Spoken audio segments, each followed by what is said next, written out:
Dave Hughes here, and joining us now, Professor Christopher Green from the University of Mississippi Law School.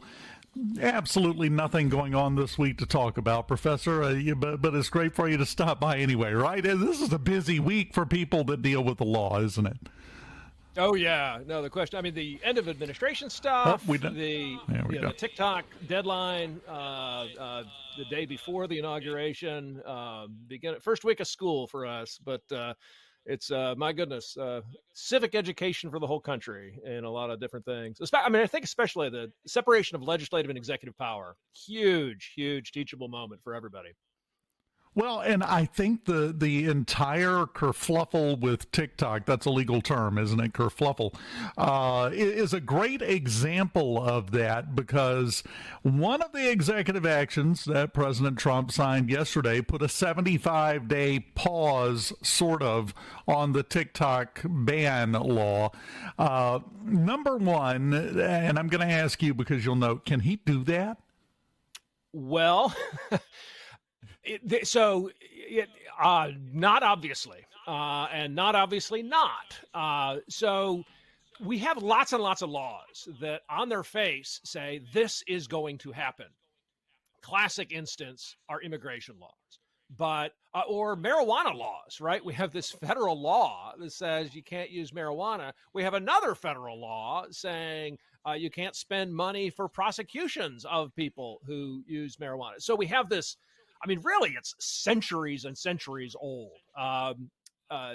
question of when you have a law that is written in categorical, it seems like categorical exceptionless terms, is there an implicit exception for executive discretion about enforcement? So certainly the president can tell the U.S. attorneys, you can tell the attorney general who tells the U.S. attorneys, well, I think we have more important things to do than to go after TikTok. No question about that.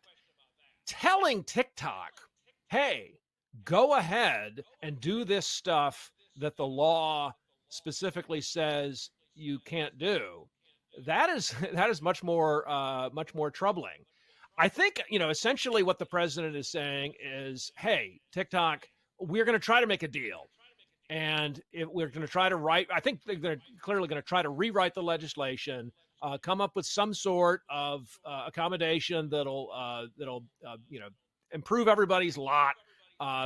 He's president. Obviously, he thinks of himself. His fundamental conception of himself is, I'm a deal maker. I can figure out how people are going to be made better off, and he thinks he can make a deal. If they can't make a deal, and they have to shut down TikTok after 75 days, it would be extraordinarily bad form for the president to say, oh, yeah, and I'm going to punish you for doing what the statute said you couldn't do, but I told you you could do yesterday, the January 20th. But if it goes dark, that's that in 75 days, because they can't make a deal, that's going to be far more important than anything, any penalties of the 75 days. Certainly if China decides to attack Taiwan, that's going to swamp all of this and make everybody think, well, this doesn't matter at all. But it's, the extent of executive discretion to make exceptions to the law has been fraught for at least 750 years. Edward I is fussing over this in the 1290s. He starts issuing these pieces of paper. He says, I'm pardoning people like that. A bunch of people say, what is that? It's this thing I can do. And he gets away with it, and it gets embedded. We put it in our Constitution for something the president could do. But initially, everybody's like, well, what do you mean? It's against the law. You have a duty to take care of the laws, be faithfully enforced. Magna Carta says the king is supposed to supply right and justice to everybody. We have this idea that the law is enforced, but at the same time, we always say, oh yeah, we can't completely enforce it. So it's the same kind of thing we've been dealing with, essentially forever. It feels to me like this is a situation where air quotes are in use. It's not enforced at the moment, but it could be. Let me ask you, because small details when it comes to legal matters can be hugely important sometimes. The law originally had built into it the option for the president to issue a 90-day stay on the law if there was a deal working. Well, number Yeah, one, technically, there's not a there's for not a deal divestment. working. Yeah. Yes. But the other thing is, let me ask you your opinion, because the other thing we have seen from President Trump in the past, and I think we'll continue to see moving forward, is he figures out a way to get what he wants no matter what. With him specifically picking what I consider to be the odd length of 75 days for this stay, can he then turn around and claim, if they get the process going, that he can delay it another 90 days as is written by the law if there's a deal that becomes suddenly viable? The law doesn't read that way to me. It seems to me that you had a January 19th deadline, and that deadline could be extended in order to make divestment possible. Once that deadline passes, that deadline isn't getting extended. And this 45-day kind of promise of non-enforcement, that's not really the same thing that the 90 days is talking about. So it doesn't seem like he has anything beyond just the ordinary prosecutorial discretion that prosecutors always have. And, he's not the chief prosecutor, but he's obviously in charge of the executive branch. His Justice Department is going to make policy about prosecutions. But it seems like the 90-day thing isn't really going to be necessarily of any, it suggests that Congress doesn't really know how long it's going to take to do this stuff. So it gives a vibe of variability. But other than that, I would just say it's a whiff of something analogous to authority, which is, that and 250 will get you a cup of coffee, I guess. Yeah, and a free set of air quotes, because it just feels like so much of this should go in quotation marks as we're talking about it, because we're kind of in a gray area. You could argue it in either direction, a lot of the issues associated with this ban and this piece of legislation. One thing you can't argue, though, it's already been to the Supreme Court. They have issued their decision on it, so it's locked in. There aren't many options left, are there? Yeah. So the thing that the Supreme Court decision gives you, it gives you a baseline of comparison. Anytime you're negotiating, you always have a question. You've got to do this or else, or else what? And until last Friday, TikTok and, their corporate overlords and everything, they could say, well, we might have a First Amendment right to do this. Well, the Supreme Court said, nah, you don't. Congress is allowed to be worried about data security and to shut you down, or to demand that you change the ownership structure or shut down. So given that, really, to the extent that we're talking about negotiation with the Supreme Court, the president going into this negotiation, he actually has a firmer or else in his pocket.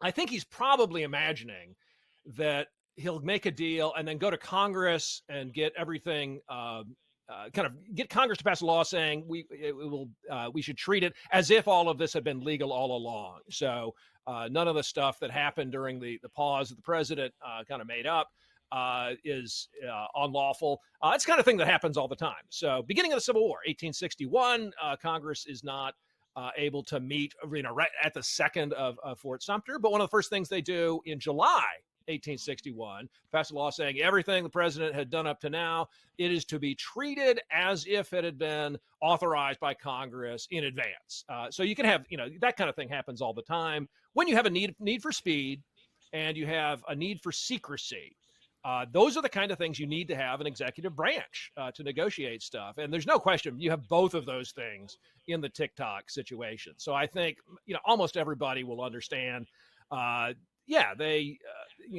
they should be willing to indemnify TikTok in the sense of, not treat everything they've been doing as criminal. There still is a big question about this data security stuff. There is still this big question about manipulation of the content in support of possible communist regime, interests and stuff like that. So, especially with a Congress that's divided, there aren't that many people. I think there's pretty much a consensus on most of the issues, bipartisan consensus, that we really do need to be at least somewhat worried about the data. We do need to be at least somewhat worried about what's going on with TikTok. We do, we kind of imagine looking back on this 50 years from now. You could imagine people saying, why weren't people more awake to the threat that China posed? It's possible that the situation's so divided that they won't be able to get legislation passed. But I suspect they probably will be able to do it. And if they end up shutting it down, I think they'll make clear, we're not going to punish them for the 45 days. We're coming up on a break. Can you hang on through the break? Got a couple of other things to ask you about too. Oh, sure, I'd be happy to. Oh, fantastic. Professor Christopher Green from the University of Mississippi Law School. We continue with him on middays in the Element Wealth Studios right after this. Studios, Dave Hughes, Professor Christopher Green with us from the University of Mississippi Law School. And we talked about TikTok, and I will agree with something you said. We're going to look back in 50 years, but I have a slightly different take. We're going to wonder why people weren't more awake, but we're also going to go, wait, this was the big issue? TikTok, a phone app? Because I don't think 2 years ago, even though it had been discussed a little bit, anyone saw this entire thing playing out the way it is playing out right now. But that's the legal world, right? Yeah, and really, technology moves so fast, and the way that the technology and the culture, the way that they're interacting. So if you can get an algorithm that can figure out what exactly it is that people want, come up with the 7-second videos that are going to be the most likely to make them click on another 7-second videos. It's the analogy to pharmaceutical drugs is closer and closer all the time, the better that these algorithms get. So the mindlessness that so many of these things create, I don't know if that's the best strategy for winning a war against America, is to spend 30 years making everybody lose their attention span. And then in 2060, we don't have any engineers who can focus on a problem long enough to get anti-aircraft weapons, of the kind we need. I don't know. It seems like that strategy is unlikely to work. More likely they're just trying to get money, and they are making a lot of money off of this. There's no question about that. And all these a lot of subsidiary businesses where people have TikTok-based things, and some of them have significant human welfare that they're improving. So the longer the videos go, I think the better, the more they actually serve the needs of humanity. But it's it's not something you want to just say, Facebook can do it just as well. No, Facebook was not doing it just as well. Instagram is not doing it as well. TikTok had an algorithm that was really, really effective. Twitter has an algorithm that's really, really effective. And all these kind of attempts to replicate Twitter haven't worked nearly as well. Possible that some of the anti-Musk feeling is gonna finally put enough of them into one of these platforms is going to work, but you don't really know. So yeah, the way culture evolves in response, kind of the co-evolution of technology and culture, I think, is an utterly fascinating subject. And law is really an outgrowth of both of those things. Well, and law, I'm going to be honest, Professor, from the outside looking in, law is having a tough time keeping up with the light speed advance of technology, I think. Oh, yeah. That's our whole business is based on precedent. And you say, what do you think about what Trump's doing? And my first thought is, wow, this is an awful lot like what was going on in 1290. A lot, very similar to what was going on in the 1680s under James II. Where he's like, I don't have to enforce the law. I'm the king. I get to make exceptions whenever I please.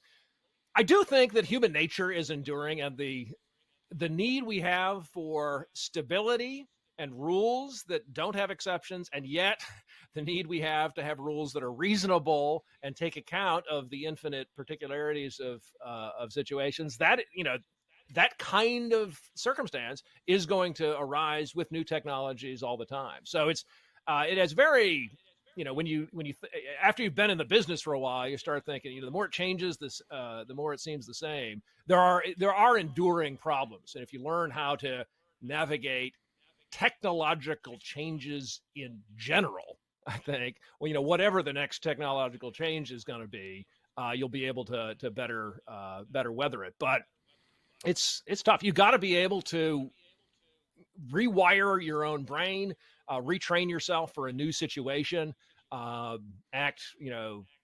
a different distribution between fast and slow thinking, that kind of thing. Young people definitely need to be thinking, okay, in 30 years, I need to be able to completely retool what I'm doing and jump from one field to another. I want to be building in the habits of mind that can do that. And I think attention span is one of the things that you're going to need as technology changes. So much of the technology, the effect of it on the human brain is to lower attention span, but it causes the need for really carefully, being able to sit down and think through something for a few hundred hours. A lot of these problems are very, very difficult. Just understanding the algorithm, frankly, I think is something that probably would take thousands of hours to really understand. And so, it's like the kind of thing you could write a dissertation about. You read for 5 years and then, come up with a report. It's that level of stuff. But, then we got these laws that are like, oh yeah, tell me in this afternoon what we should do. The combination of those is fascinating and frustrating, I think. Professor Christopher Green with the University of Mississippi Law School. We do about 2 more interviews, and you will be prepped to write your next book. Thank you so much. We'll get you right up there on the shelf behind you. Appreciate it so much. Keep in touch, and I'm sure we'll be back to you to get some clarity on some things as well in the future. We've got Fox News, SuperTalk Mississippi News, and then hour number 2 of Middays on the way next.